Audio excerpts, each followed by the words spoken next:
bisa kita saling sharing. Nah, kita harus saling membantu mengingat kita adalah anak Tuhan. Amin.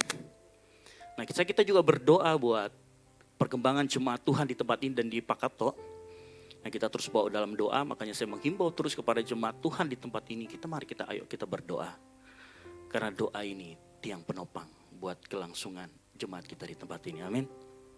Nah, pagi hari ini kita akan belajar firman Tuhan. Demikian tadi pengumumannya sudah ya. Kita akan belajar firman Tuhan dengan tema yang diberikan oleh Gereja Betel Indonesia. Itu lumayan menarik dan saya belajar juga. Saya sempat bingung begitu melihat, saya kalau misalkan ada jadwal khotbah saya sudah lihat. Saya kan hari khotbah minggu depan, Seninnya saya udah lihat temanya apa. Ini biasanya apa? Biasanya saya naik motor itu sudah merenungkan ya di waktu sela-sela kita kalau istirahat, kita udah renungkan kita mau bagikan apa. Kita pengen connected kepada Tuhan. Tuhan, kamu mau ngomong apa Tuhan buat jemaatmu di tempat ini? Berkait dengan tema. Nah, kenapa saya tidak pernah keluar dari tema? Karena kita masih di bawah GBI, Sinode GBI ya. Dan saya yakin ada maksud di mana mengapa pemimpin rohani kita memberikan kita judul seperti itu. Nah, pagi hari ini kita akan belajar.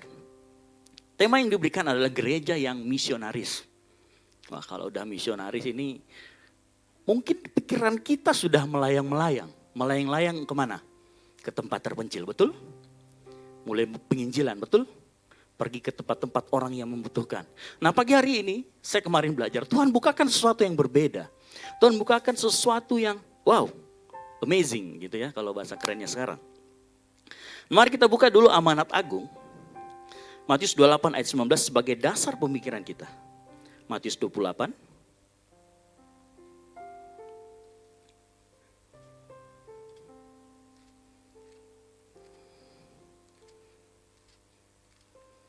Ini Amanat Agung, ayat yang ke-19.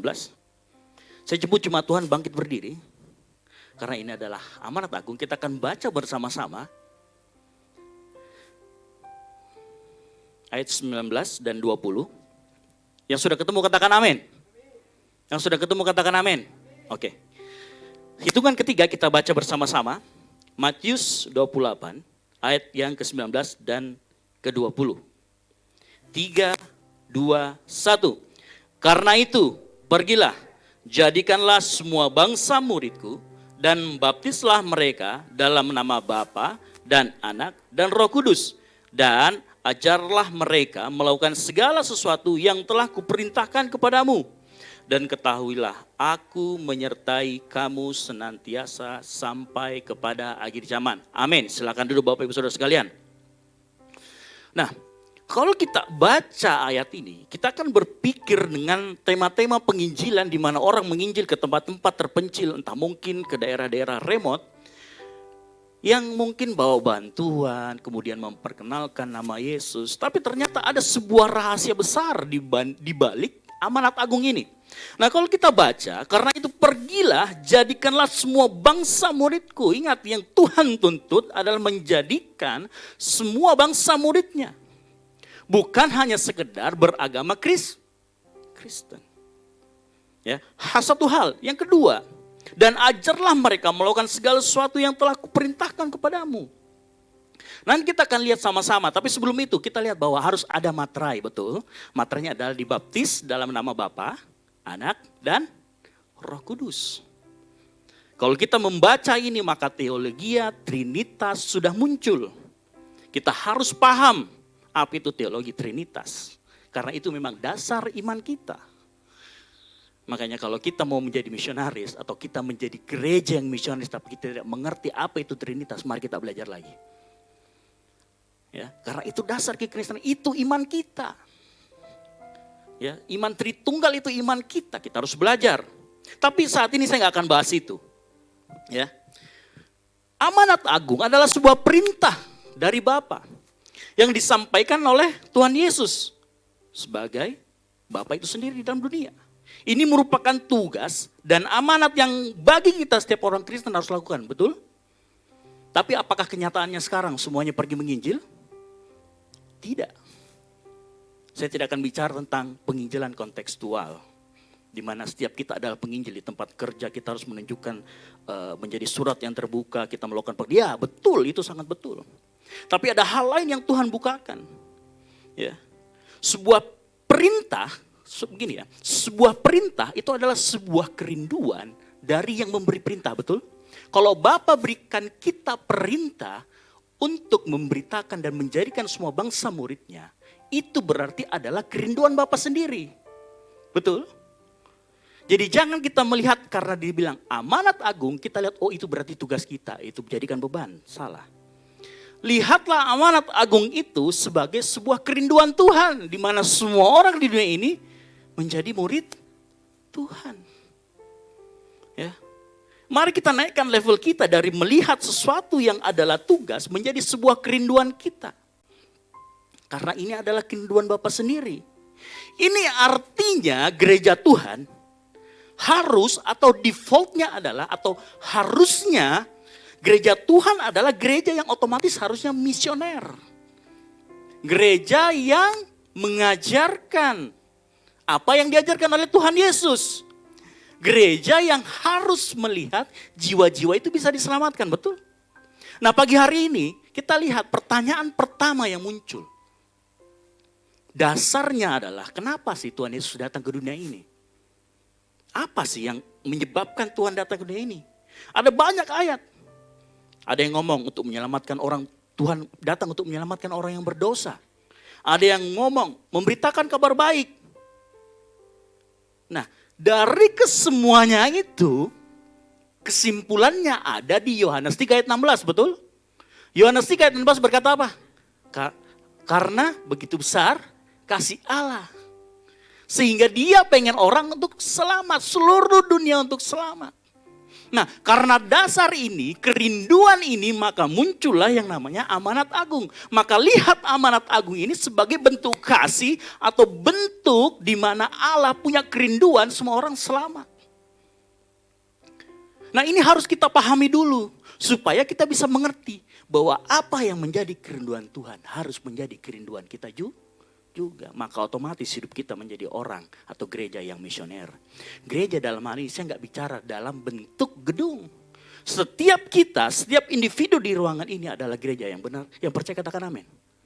Anda, saya, oma, opa, kita semua adalah gereja Tuhan, betul? Nah kalau kita gereja Tuhan, kita harus punya default sebagai gereja atau orang yang misionaris. Betul. Saya akan jelaskan nanti misionaris itu seperti apa yang Tuhan berikan. Kita harus menjadi gereja atau pribadi yang misionaris.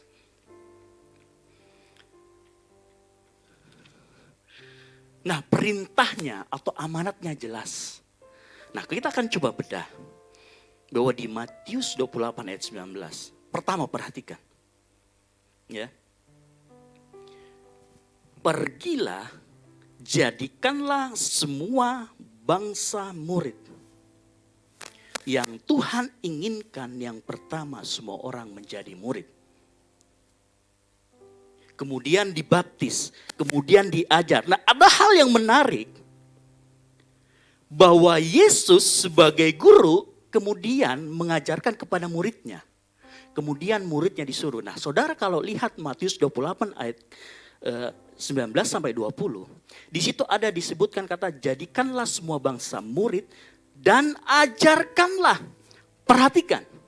Proses misionaris yang adalah amanat agung bukan berbicara sesuatu yang instan. Karena di dalamnya ada pemuritan, di dalamnya ada diajarkan. Ada orang diajarkan sekali langsung pulang? Makanya saya mau pagi hari ini kita berubah. Pandangan kita dari misionaris itu datang ke penginjilan bikin KKR. No. Yang Tuhan mau ngomong adalah pergilah. Jadikanlah semua bangsa menjadi murid. Berarti ada gurunya. Betul. Waktu Tuhan datang. Dia juga pikul amanat agung dari bapaknya. Dia ngapain? Dia jadi guru dan punyamu. Prosesnya berapa lama?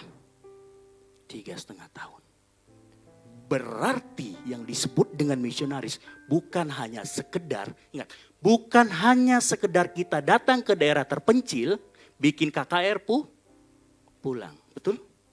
Atau sekedar kita membantu pelayanan, kita kasih duit kita, oke, saya bantu pelayanan, misionaris, penginjilan, saya kasih duit, selesai.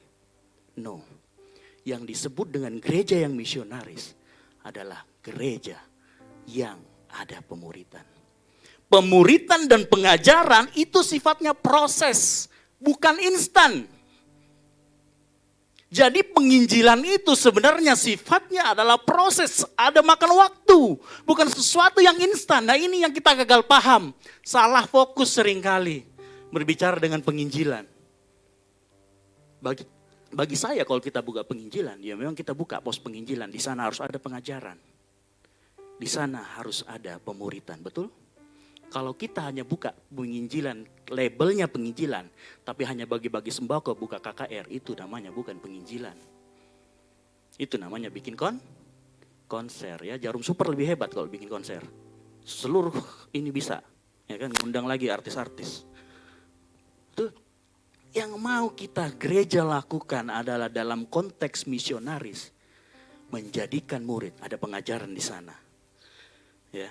Ini artinya kita semua di tempat ini, gereja semua di tempat ini, pada saat melakukan amanat agung, yang pertama kita menjadi seorang murid. Setelah kita menjadi seorang murid, kita naik jenjang, kita kemudian menjadi seorang guru, kita punya murid, betul? Tuhan Yesus selama hidup di dunia ini melayani, dia punya berapa murid? 12 ini ring 1 saudara-saudara. Ring 2-nya ada lagi namanya golongan 70 murid. Ada ya kalau kita baca nanti ke 70 murid. Ada lagi nanti golongan 120. Golongan 120 itu kalau kita buka di Kisah Para Rasul. Ring 3-nya. Tuhan Yesus memuridkan. Ada Tuhan Yesus, ayo ikut agama saya. No. Amanat agung yang Tuhan Yesus bawa dari Bapaknya, itu juga yang disampaikan kepada murid-muridnya. Murid-muridnya setelah Tuhan Yesus